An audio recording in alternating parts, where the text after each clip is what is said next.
Okay, let's talk about critical reasoning. You know that feeling, right? You're staring at a question, the clock is ticking, and you just feel stuck? Well, if that's you, you're in the right place. We're about to walk through a super practical 5-step system that's designed to take all that frustration and turn it into real, focused confidence. Let's dive in. So, does this sound familiar at all? You're trying to read the passage, but your mind is just somewhere else. Or what about this one, the classic trap? You narrow it down to 2 answers, and you just go back and forth, burning up the clock. Look, these struggles are super common. They don't mean you're bad at this, they're just a huge signal that you need a better system, a real process. So, what is this system?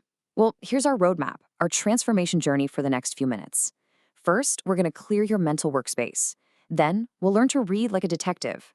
Step 3 is all about creating a shopping list before you even look at the answers. After that, we'll learn to sort choices, not just solve for them.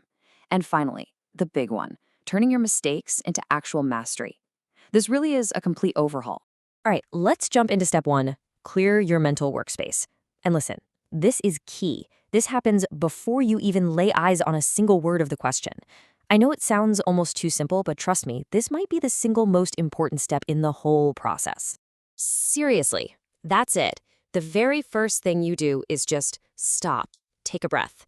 Before you dive headfirst into a new problem, especially if the last one totally wrecked you, you have to consciously check in with yourself. Is your brain still stuck on that last question? Are you thinking about that email you forgot to send or what you're going to have for lunch?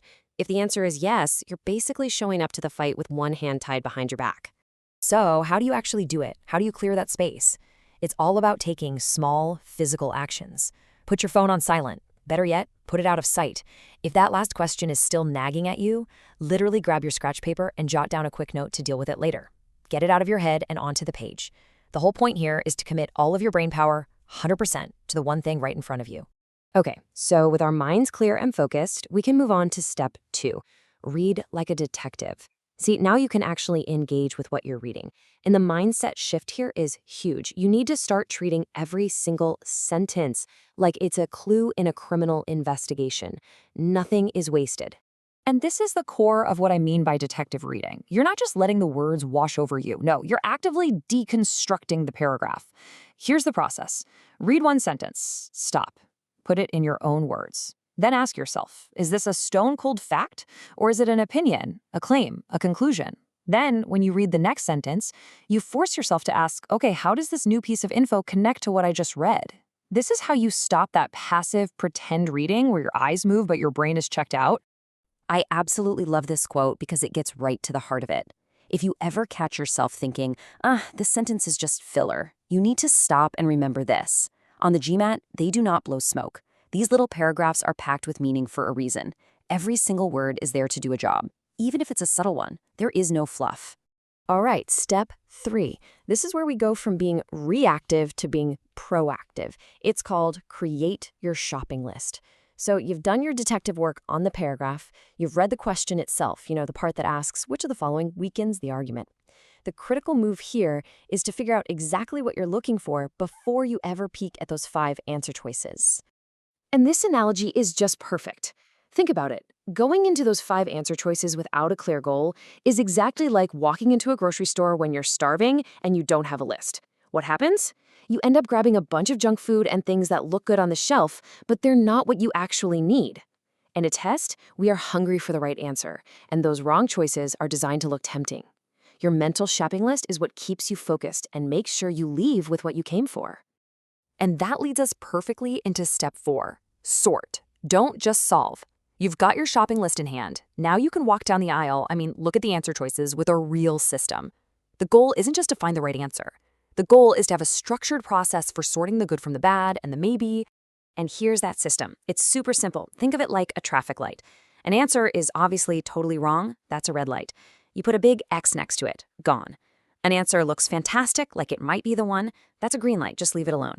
But here's the game changer, the yellow light. This is for the maybe answers, the ones that are kind of weak or you're just not totally sure about. Mark those with an exclamation point. Why is this so important? Because it stops you from getting into that nightmare scenario where you cross out all 5 answers and have to start all over again. A maybe can absolutely be the right answer if everything else is a definite no. And please, I'm begging you, physically write this down. I mean it. On your scratch pad, write out A, B, C, D, E, and put your little marks, your X's, and your exclamation points right next to them. There's a great saying, there's no tax on writing on the GMAT. Every single thing you can get out of your head and onto the paper frees up your brain's processing power for the hard work, which is the actual thinking. Okay, we're at our final step, step 5. And honestly, for long-term improvement, this is the whole ballgame. It's called turn mistakes into mastery. You have to stop thinking of your errors as failures. They're not your enemy. They are pure gold. They are the single best data set you have for figuring out how to get better. The interesting thing is that when you make mistakes, you learn from those. So when you're reviewing a question you got wrong, please don't just glance at the right answer and say, oh, okay, and move on. That does nothing. You have to become a forensic analyst of your own mistakes by asking these 3 questions. Number 1, what specifically makes the correct answer so powerful? Number 2, now look at the answer you chose. What specifically makes it weaker than the right one? Notice it might not be 100% wrong, just not as good. And number 3, the most important one. Be honest with yourself. What happened during the test that made you miss that difference? And this all comes back to a really fundamental truth you have to believe. Critical reasoning is not subjective. It's not about what feels right. For every single one of these questions, there is a cold, hard, logical reason why one answer choice is better than the other 4. Your job isn't to guess. Your job is to become an expert at finding that reason. And that expertise is built one mistake at a time.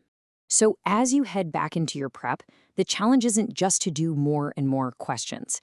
The challenge is to use this system. Analyze your work like a pro. And I'll leave you with this question to ask yourself.